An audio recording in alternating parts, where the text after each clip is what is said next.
بسم الله الرحمن الرحيم.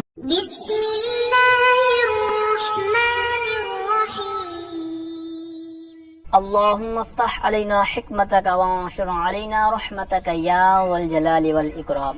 تو جی ناظرین، الحمدللہ عز وجل ہدایت النحو کتاب ہماری جاری الساری ہے، اور آج ہم اس کا سبق نمبر 40 العطف بالحروف کے متعلق پڑھیں گے. تو جیسا کہ آپ کو علم ہے کہ توابع کی جو 5 اقسام ہیں ان میں سے پہلی قسم ہم نے پچھلے سبق میں پڑھی، اور آج ہم اس کی دوسری قسم العطف بالحروف کے متعلق پڑھیں گے. تو یوں آگے ہماری 3 اسباق رہ جائیں گے، توابع جن کے اندر ہمارے مکمل ہو جائیں گے. تو آئیے آج کا سبق شروع کرتے ہیں. فرمایا کہ العطف بالحروف تابع ينسب الیہ ما نسب الی متبوعہ وکلاہما مقصودان بتلک النسبۃ. یہاں تک انہوں نے تعریف بیان کی ہے کہ عطف بالحروف سے کیا مراد ہے. تو حروف یہ حرف کی جمع ہے، تو حروف عاطفہ، تو ان میں سے کوئی بھی آپ عبارت کے اندر لے کے آئیں گے تو وہاں پر اگر عطف کریں گے تو وہاں پر کیا ہوگا؟ عطف بالحروف مراد ہوگا. تو یہاں سے اس کی تعریف کرتے ہیں، کہتے ہیں العطف بالحروف تابع، کہ عطف بالحروف ایسا تابع ہے ينسب الیہ، اس کی طرف نسبت کی جاتی ہے، ينسب الیہ جس کی طرف نسبت کی جاتی ہے، اس کی ما نسب الی متبوعہ جس کی نسبت اس کے متبوع کی طرف کی گئی ہو. وکلاہما مقصودان، اور فرماتے ہیں یہ دونوں، یعنی جو حرف عطف سے پہلے ہوگا اور حرف عطف کے بعد ہوگا، یہ دونوں کیا ہوتے ہیں؟ مقصودان بتلک النسبۃ، اس نسبت میں کیا ہوں گے؟ یہ دونوں مقصود ہوں گے.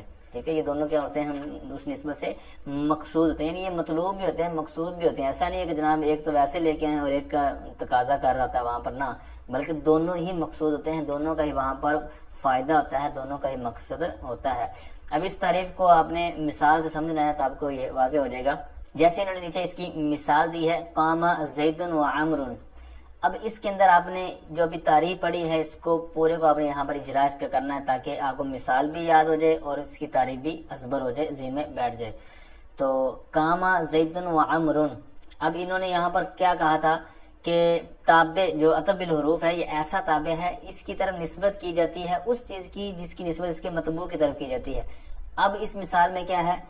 امر، یہ آپ کو پتا ہے کہ یہ کیا ہے؟ تابع ہے. تو یہ کس کے تابع ہے؟ زید کے تابع ہے، یعنی اعراب میں زید کے تابع ہے، اور یہ دونوں مقصود ہیں. یہاں مقصود بتلک نسبت، یہاں پر یہ دونوں مقصود بھی ہیں عطف بالحروف کے اندر.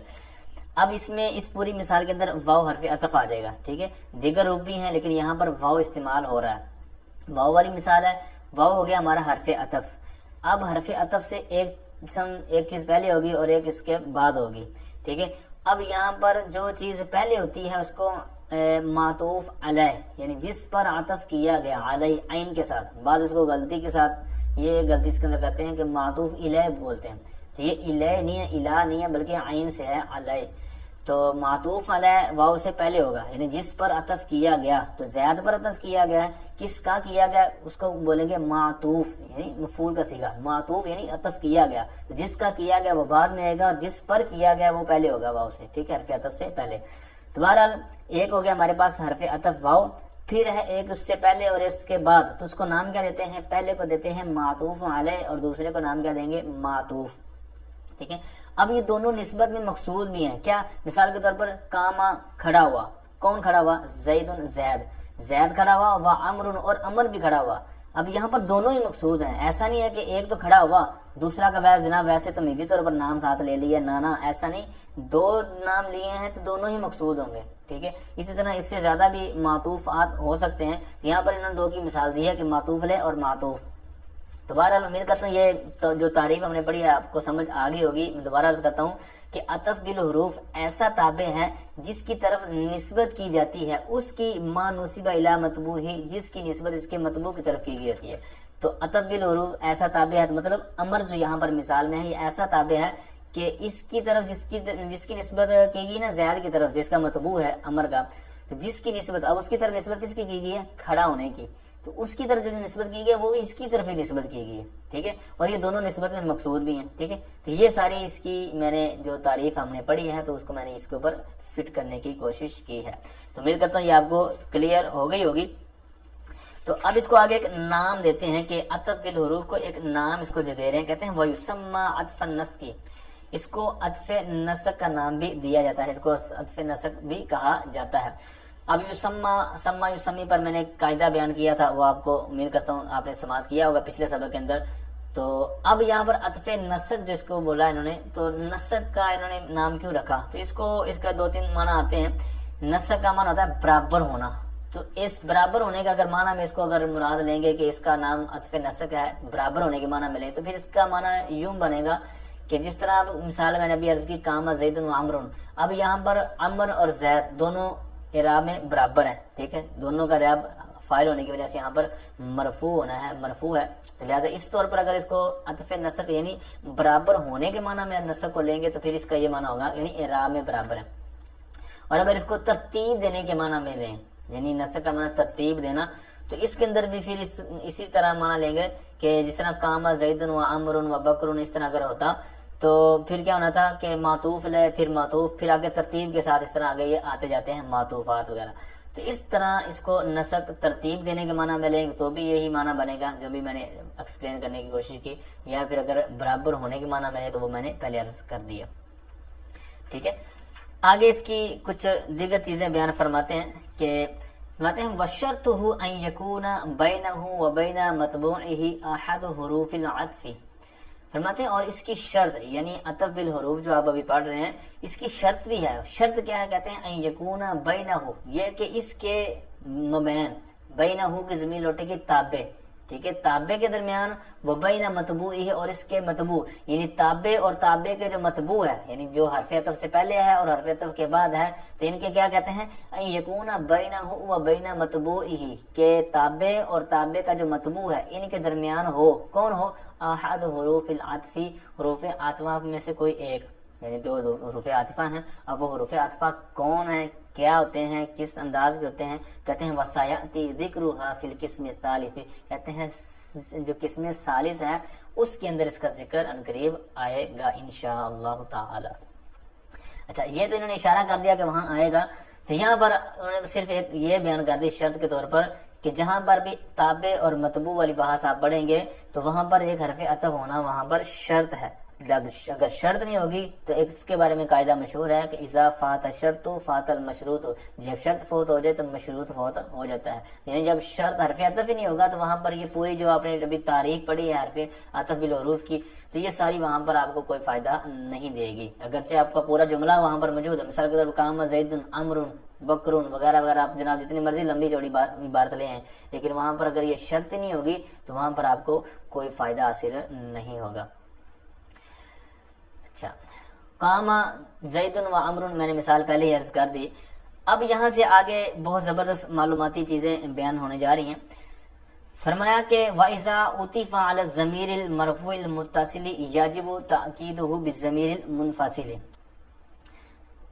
فرماتے ہیں کہ اور جب عطف ڈالا جائے، عطف کیا جائے کس پر؟ علی ضمیر المرفوع المتصل، ضمیر مرفوع متصل پر، ضمیر مرفوع متصل پر عطف ڈالا جائے تو پھر کیا ہوگا؟ فرمایا یجب تأکیدہ، تو تاکید لانا واجب ہے بالضمیر المنفصل، ضمیر منفصل کے ساتھ. مثال دیکھیں گے واضح ہو جائے گا. فرمایا نحو ضربت انا وزید. اب یہاں پر انا کو اگر گراتے تو ضربت وزید، اصل عبارت تھی ضربت وزید، یعنی میں نے مارا اور زید نے مارا. اب ضربت میں تو ضمیر تھی اور زید آگے جس نے مارا، یعنی ایک وہ فاعل ہے یعنی مارنے والا ہے تو میں مارنے والا ہوں. لیکن انا ضمیر جو منفصل آپ دیکھ رہے ہیں یہ لانا واجب ہے.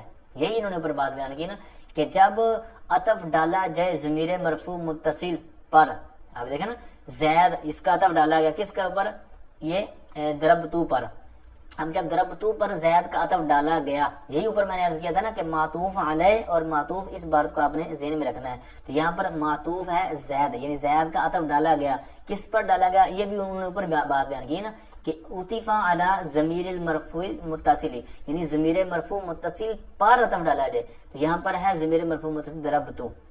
اب تو ضمیر ہے تو زید کا عطف ڈالا گیا کس پر؟ تو ضمیر پر. لیکن اب یہ کون سی صورت ہے کہ کہتے ہیں اذا عطف علی ضمیر المرفوع المتصل، کہ جب ضمیر مرفوع متصل پر عطف ڈالا جائے گا تو پھر تھوڑا سا آپ نے وہاں پر کرنا کیا ہے کہ ضمیر مرفوع جو منفصل ہے تو اس کے ساتھ آپ نے تاکید لے کے آنی ہے. تو یہ انہوں نے یہاں پر کیا ہے کہ انا ضمیر یہاں ساتھ میں انہوں نے لے کر آئے ہیں.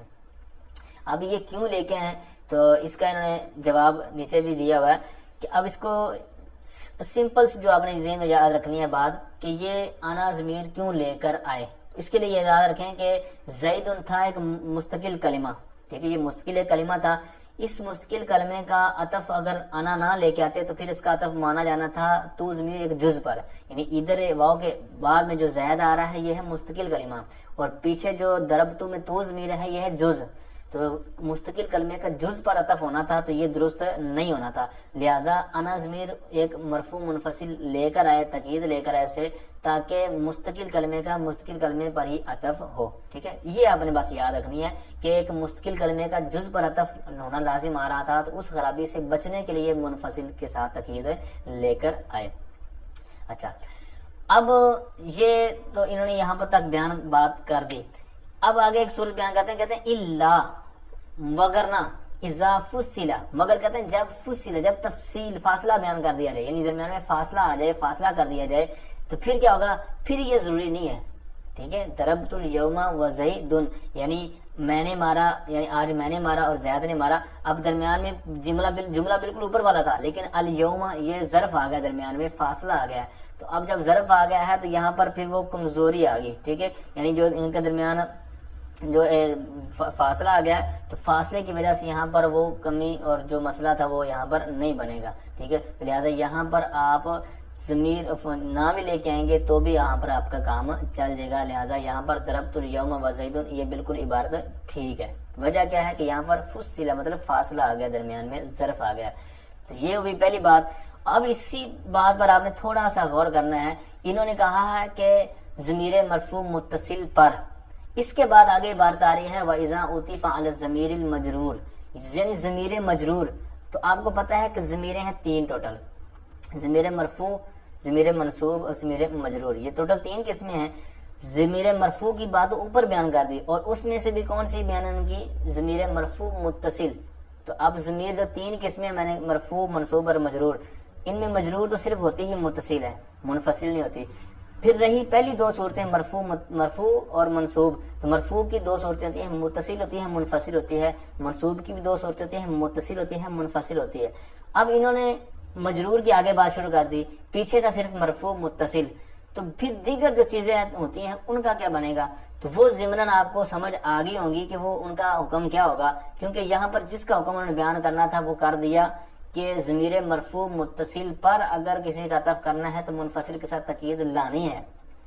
اب اس سے ہٹ کر اگر دیکھیں, اگر ضمیر مرفوع منفصل ہو تو اس کے اوپر پھر ضروری نہیں ہوگا. اسی طرح اگر ضمیر منصوب ہو, خواہ متصل ہو خواہ منفصل ہو, تو وہاں پر بھی اس طرح کا اگر مسئلہ بنتا ہے تو وہاں پر تقیید لانا ضروری نہیں ہوگا. یہ ہمیں ضمناً اس بات سے سمجھ آ گئی. ٹھیک ہے, اس کی پھر مثالیں اور یہی جو بات میں نے عرض کیا یہ نیچے حاشیہ نمبر 2 میں ساری چیزیں انہوں نے مینشن کی ہوئی ہیں. ٹھیک ہے, اچھا اب اوپر آئیے ایک دفعہ وَإِذَا عُطِفَ عَلَى الضَّمِيرِ الْمَرْفُوعِ الْمُتَّصِلِ والی بات پر, کہ یہاں پر انہوں نے ایک مثال دی تھی ضربت انا وزید. اب یہ تھی ضمیر, یعنی ایک انہوں نے جو مثال دی تھی تو یہ ضمیر بارز کی مثال تھی, یعنی ہمیں ظاہری طور پر ہمیں واضح نظر آ رہی ہے تو ضمیر.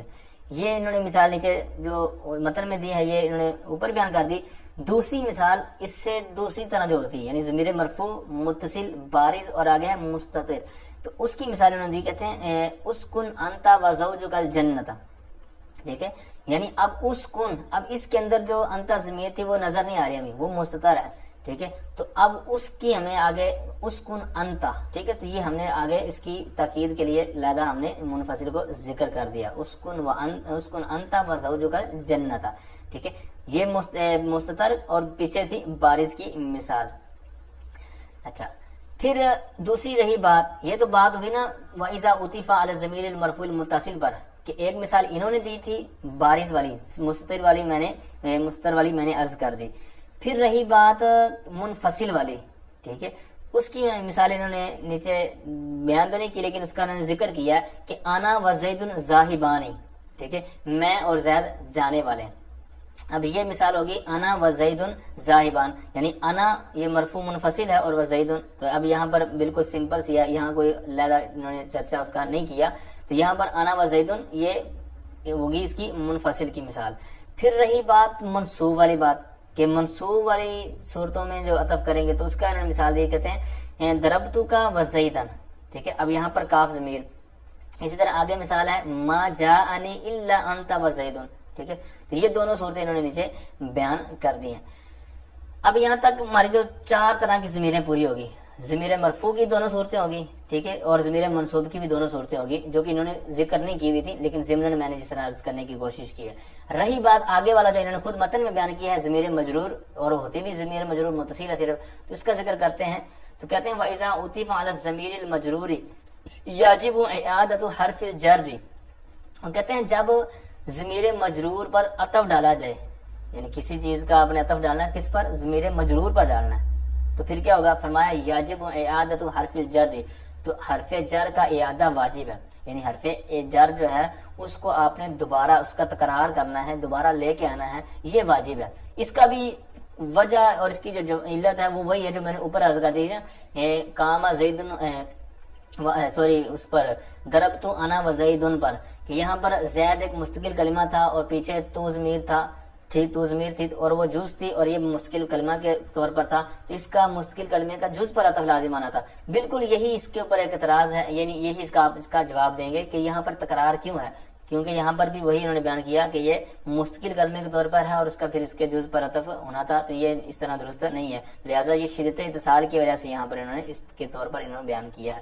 تو یہاں پر اس کی مثال دیکھیں واضح ہو جائے گا. کہتے ہیں مررت بکا و بزیدن. اب یہاں پر تھا مررت بکا و زیدن، لیکن پھر انہوں نے کیا کہا تھا کہ اعادہ جر، حرف جر کا جو ہے اعادہ کرنا ہے.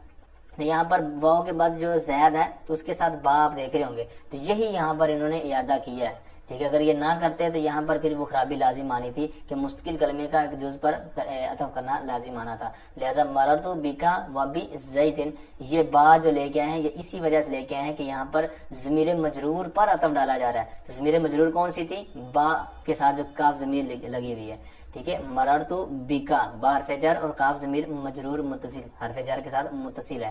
تو اب اس کے اوپر زید کا عطف ہونا تھا، تو لہٰذا عطف جب ضمیر مجرور پر کر رہے ہیں تو با کا اعادہ ہم نے یعنی حرف جر کا اعادہ کر دیا. اب یہ انہوں نے ایک صورت بیان کی ہے مثال میں. تو آپ کو پتہ ہے کہ جو حرف جار ہوتا ہے یعنی جس نے آگے جار دینا ہے، ایک تو حروف جارہ ہوتے ہیں جو 17 حروف جارہ ہیں، دوسرا آگے جو جار دینے والا ہوتا ہے وہ مضاف بھی ہوتا ہے. جس طرح کہ آپ نے جو مجرورات پڑھے ہیں تو ان میں آپ نے کیا پڑھا ہے کہ ایک حرف جار ہوتا ہے یعنی جو جار آگے جار دیتا ہے، دوسرا ہوتا ہے مضاف یعنی مضاف لے بھی مجرور ہوتا ہے.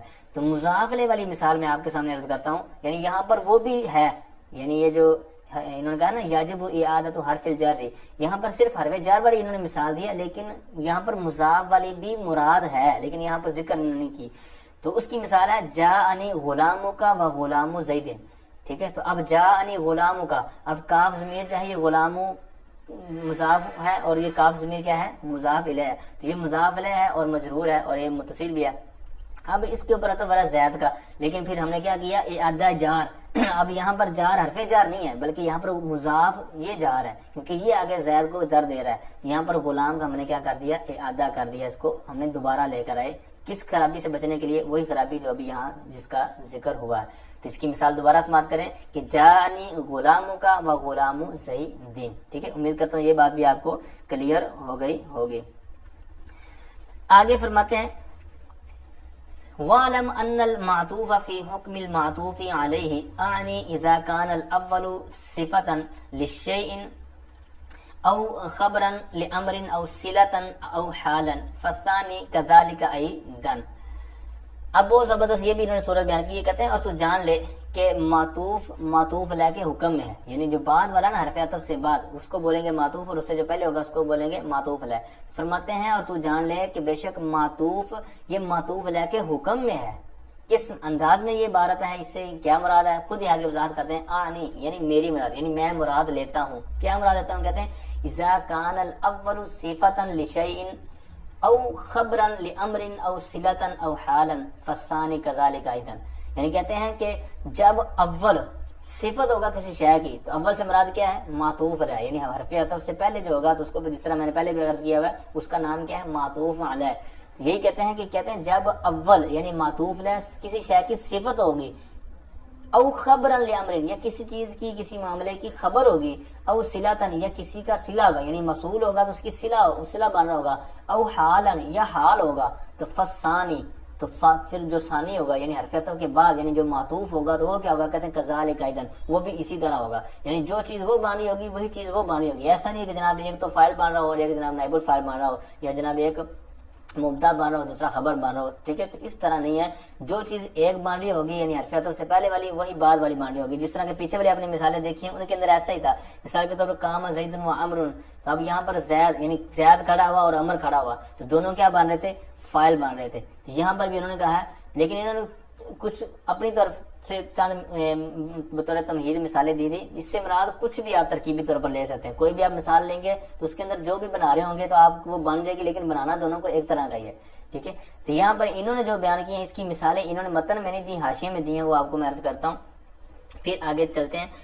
تو انہوں نے سب سے پہلے کہا تھا کہ اگر اذا کان الاول صفتن یعنی اگر پہلی چیز یعنی معطوف علیہ کسی چیز کی صفت ہو تو دوسری بھی صفت ہوگی، تو حاشیہ نمبر 1 میں انہوں نے فرمایا کہ جاءنی زید، میرے پاس زید آیا، العالم والبالغ، اب یہاں پر جو ہمارا مقصود ہے العالم والبالغ، واو درمیان میں آ گیا تو واو سے پہلے ہے معطوف علیہ اور بعد میں ہے معطوف، تو دونوں کیا بنا ہے یہاں پر صفت، یعنی جو میرے پاس زید آیا وہ عالم اور بالغ، یعنی دو اس کی صفتیں ہیں عالم اور بالغ، تو عالم جو اس کی صفت بن رہا تھا تو یہ تھا معطوف علیہ، تو جو اس کا حکم ہے تو وہی انہوں نے کیا کہا والبالغ، تو یہی انہوں نے اوپر کہا تھا کہ تو جان لے کہ معطوف یہ معطوف علیہ کے حکم میں ہے، پھر اس کے آگے آنی سے انہوں نے وضاحت کی تو اس سے مراد یہی ہے، پہلی صورت یہاں تک بیان ہوگی صفت والی، پھر انہوں نے اوپر کہا تھا کہ یا پھر وہ کسی چیز کی خبر ہوگی، یعنی پہلے والا خبر بن رہا ہوگا تو دوسرا بھی خبر بن رہا ہوگا، اس کی مثال کہتے ہیں زید عاقل و شاعر، زید عاقل ہے اور شاعر ہے، اب زید کی خبر دے رہے ہیں کہ وہ عاقل ہے، ایک تو خبر یہ ہوگی، لیکن یہ یہاں پر کیا بن رہی ہے معطوف علیہ،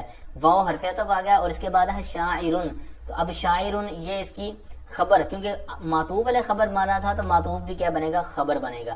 پھر انہوں نے اوپر کہا تھا کہ یا تو پھر وہ صلہ بن رہا ہوگا، جیسے مثال دیتے ہیں، کہتے ہیں قام الذی صلی و صام، کہتے ہیں وہ کھڑا ہوا جس نے نماز پڑھی اور روزہ رکھا، تو اب الذی ہے موصوف ہے موصول، ٹھیک ہے، صلی اور وصام یہ دونوں فعل جملے ہیں جو جملہ فعلیہ ہو کر یہ بنیں گے اس کا صلہ، لیکن کہتے ہیں صلی فعل اس میں وزن فاعل، ٹھیک ہے، اور یہ فعل فاعل مل کر ہو جائے گا معطوف علیہ، ٹھیک ہے، بان تو صلہ ہی رہا نا لیکن معطوف علیہ ہو جائے گا، اور یہ معطوف علیہ ہے واو حرف عطف اور سامہ یہ کیا ہو جائے گا، فعل فاعل مل کر ہو جائے گا صلہ، لیکن یہ معطوف ہوگا، ٹھیک ہے۔ تو اسی طرح انہوں نے اوپر کیا کہا تھا کہ یا تو وہ صلہ بن رہے ہوگے، یعنی پہلا صلہ ہے تو دوسرا بھی صلہ ہی بن رہا ہوگا، اور آگے حال والی انہوں نے مثال دی ہے کہ وضرب زید مشدودا وقائما، تو اب یہاں پر حرف عطف سے پہلے والا حال بن رہا ہے تو بعد والا بھی حال بنے گا، ٹھیک ہے۔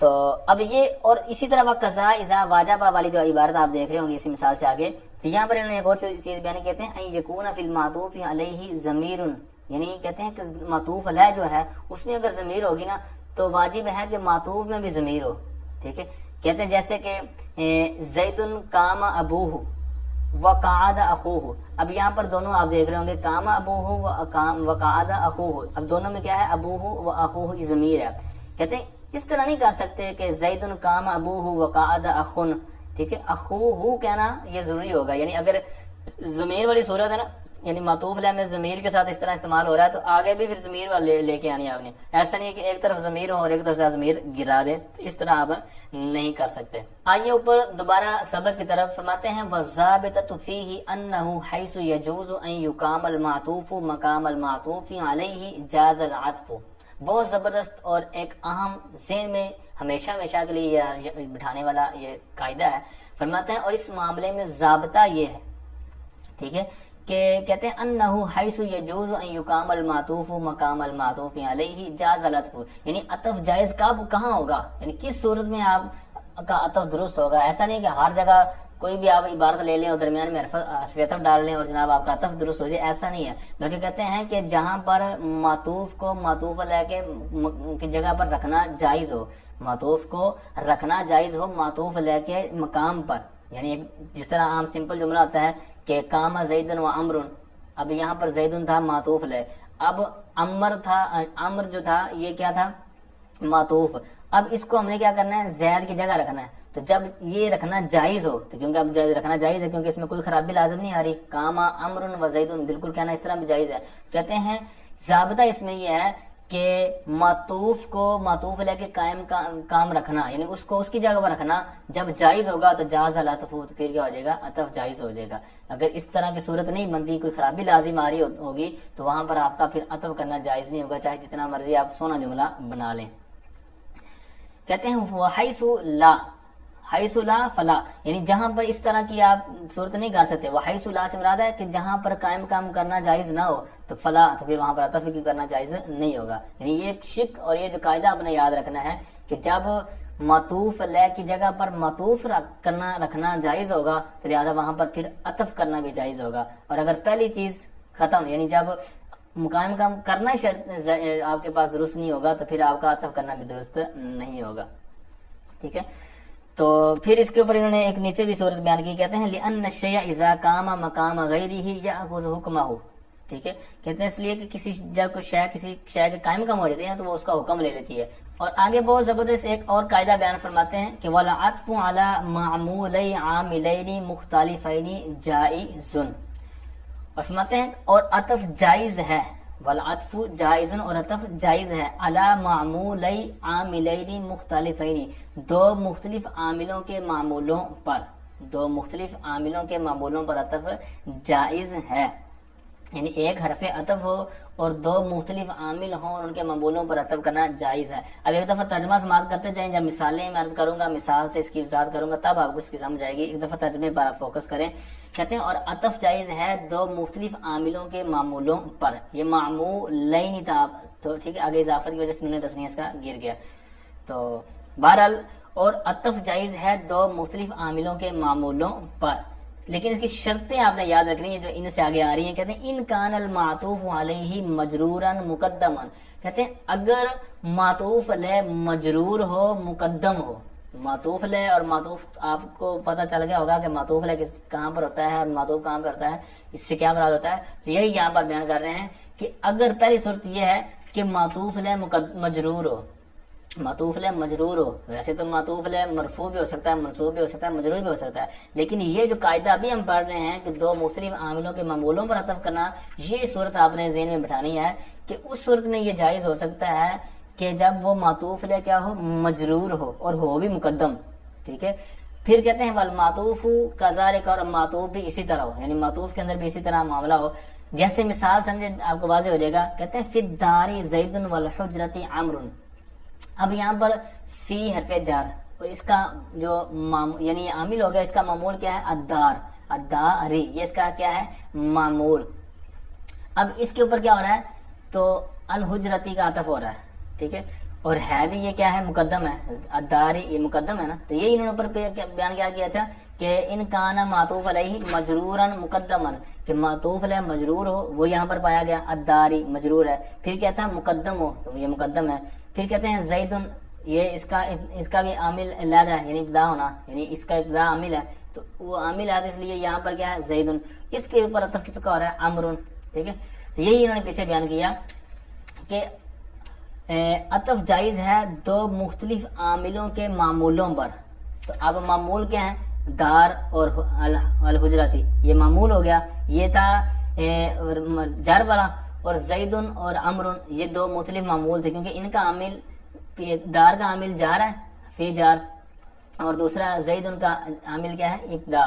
تو اب یہی انہوں نے پیچھے بیان کیا کہ عطف جائز ہے دو مختلف عاملوں کے معمولوں پر، تو معمولوں پر عطف تو ہو رہا ہے، لیکن صورت انہوں نے کیا لگائی تھی کہ ان کان المعطوف علیہ مجرورا مقدما، کہ اگر معطوف علیہ مجرور ہو مقدم ہو، تو یہاں پر وہ آپ نے سماعت کر لیا کہ مجرور بھی ہے مقدم بھی ہے، تو اس صورت میں کیا ہوگا، یہاں پر یہ عطف کرنا جائز ہوگا، اور یہی صورت آپ دیکھ رہے ہیں کہ یہاں پر دو چیزوں کا یہاں پر عطف ہو رہا ہے ایک حرف عطف کے ذریعے۔ ویسے اگر قیاس کا دیکھیں، قیاس کا تقاضا یہ ہے کہ یہ جائز نہیں ہونا چاہیے، کیونکہ ایک حرف عطف کے ذریعے، ایک حرف عطف جو حرف عطف واو ہے، اتنی اس کے اندر قوت نہیں ہے کہ اتنا بڑا یہ کام کر لے، اتنا بڑا وزن اٹھا لے، لیکن چونکہ یہ جو قید انہوں نے گئی ہے کہ معطوف علیہ مجرور ہو مقدم ہو، اس صورت میں یہ صورت کرنا جائز ہے۔ اب یہ اس صورت میں بھی جائز کیوں ہے، اس کا حاشیے میں انہوں نے جواب دیا ہے کہتے ہیں لِأَنَّهُ مَسْمُوعٌ مِنَ الْعَرَبِ، کیونکہ یہ کہتے ہیں اہل عرب سے یہ سماعت کیا ہوا، یعنی انہوں سے یہ سنا ہے کہ انہوں نے اس شک کے ساتھ کہ معطوف علیہ مجرور ہو اور مقدم ہو، اس صورت میں ایک حرف عطف کے ذریعے دو مختلف عاملوں کے معمولوں پر عطف کرنا انہوں نے جائز قرار دیا ہے اور انہوں نے یہ استعمال کیا ہے، لہٰذا اس صورت میں پھر ہم نے جائز رکھا، یعنی جو سماعی طور پر جس طرح اہل عرب سے جتنا سنا ہے پھر اس کو اتنے پر ہی ہم نے لاگو رکھنا ہے، پھر اس کے علاوہ نہ مرفوع پر ہم عمل کریں گے ہی نہ مرفوع پر عمل کریں گے، اور نہ ہی ایسا کریں گے کہ جناب ہو تو مجرور لیکن مقدم نہ ہو بلکہ بعد میں ہو، یہ بھی نہیں، یعنی نہ منصوب میں ہے نہ مرفوع میں ہے، ٹھیک ہے، اور مجرور میں بھی اس صورت میں ہے کہ جب مقدم ہو، ایسا نہیں کہ مجرور ہو لیکن بعد میں ہو مؤخر ہو، تو اس صورت میں بھی نہیں، جو صورت ذہن میں یہاں انہوں نے بیان کر دی ہے کہ مجرور ہو معطوف ہے اور مقدم ہو، اس صورت میں تو دو مختلف عاملوں کے مقولوں پر عطف کرنا جائز ہوگا، اگر یہ شرط نہیں پائی جا رہی ہوگی تو وہاں پر پھر عطف کرنا جائز نہیں ہوگا۔ اب انہوں نے جو اوپر مثال دی تھی، انہوں نے کچھ مثالیں نیچے حاشیے میں بیان کی ہیں، تو مقدم علی المرفوع، ٹھیک ہے، مقدم علی المرفوع کی انہوں نے مثال دی، کہتے ہیں فی الدار زید والحجرۃ عمرو، ٹھیک ہے، یہاں پر بھی یہ وضاحت ہوگی۔ پھر اسی طرح ایک منصوب کی مثال دی، کہتے ہیں ان فی الدار زید والحجرۃ عمرا، ٹھیک ہے، یہ بھی آپ تھوڑی سی دیکھ لیجئے گا۔ پھر جو انہوں نے بیان کیا کہ لِأَنَّهُ مَسْمُوعٌ مِنَ الْعَرَبِ، یہ میں نے عرض کر دیا۔ پھر اس کے اوپر ایک بطور دلیل انہوں نے شاعر کا شعر بیان کیا ہے، اَكُلَّ امْرَئٍ تَحْسَبِينَ امْرَأً وَالنَّارِ تُوقَدُ بِاللَّيْلِ نَارًا، ٹھیک ہے، تو اب اس کے اندر بالکل اسی طرح جو اوپر بحث ہو چکی نا عام سالوں پر، تو یہاں پر بھی اس کی پوری انہوں نے نیچے ساری علیحدہ کر کے نیچے بیان کی ہوئی، اس کو بھی دیکھ لیجئے گا کہ کون سے دو عامل ہیں کون سے معمول ہیں اور کس کس طرح یہاں پر اس کے اوپر یہ بات پورا قاعدہ فٹ آتا ہے۔ اسی طرح ایک انہوں نے نیچے مثال بیان کی ہے، کہتے ہیں وما کل سوداء تمرۃ ولا بیضاء شہمۃ، یہاں پر بھی انہوں نے سوداء یہ کل کا مضاف ہے، اسی طرح والا بیضاء یہ بھی اسی کے اوپر اس کا عطف ہو رہا ہے، تو تمرتن اور شہمتن، تو یہ پوری نیچے اس کی بحث موجود ہے، ٹھیک ہے، اس کے اوپر بھی آپ نے تھوڑی سی توجہ دینی ہے۔ تو اب آئیے اوپر دوبارہ بہت زبردست جو مسئلہ میں ابھی سماعت کیا ہے، تو اس سے ہٹ کر جو اسی مسئلے کے اندر اختلاف ہے وہ اس کی طرف اشارہ کر رہے ہیں۔ فرماتے ہیں وفی هذه المسألة مذهبان آخران وهما ان يجوز مطلقا عند الفراء ولا يجوز مطلقا عند سیبویہ، اور فرماتے ہیں اس مسئلے میں دو مذہب اور ہیں، ایک ہوتا ہے آخر اور ایک ہوتا ہے آخر، تو یہ آخر کی تسمیہ ہے آخرانی، تو مطلب آخر کا مطلب ہوتا ہے بالکل اینڈ والا، آخری لاسٹ، اور آخر کا مطلب ہوتا ہے نیکسٹ، تو کہتے ہیں اور یہاں پر اس معنی میں ہے، کہتے ہیں اس مسئلے میں یعنی جو بھی آپ نے مسئلہ دو عاملوں کے معمولوں والا پڑھا نا، تو اس مسئلے میں دو مذہب اور ہیں، یعنی ایک تو مذہب آپ نے یہ پڑھ لیا نا کہ یہ عطف جائز اس صورت میں ہوگا جب وہ قید ساتھ ہوگی کہ معطوف علیہ مجرور ہو مقدم ہو، تو اس صورت میں ساری ڈیل آپ نے اوپر پڑھ لی جو جمہور کی ہے، لیکن دو جگر جو امام ہیں نحوی حضرات، تو ان کے نزدیک کیا ہے، کہتے ہیں اس مسئلے میں دو مذہب اور ہیں، اور وہ دو مذہب کیا ہیں، کہتے ہیں یجوز مطلقاً عند الفراء، یعنی امام فرا کے نزدیک مطلقاً جائز ہے، یعنی ان کے نزدیک کیا ہے یہ کوئی شرط نہیں ہے، ٹھیک ہے، یعنی کہتے ہیں سواء کان المقدم مجرورا او لا، یعنی وہ مجرور مقدم ہو نہ ہو جو بھی ہو، کہتے ہیں ہر طرح کہتے ہیں مطلقاً جائز ہے۔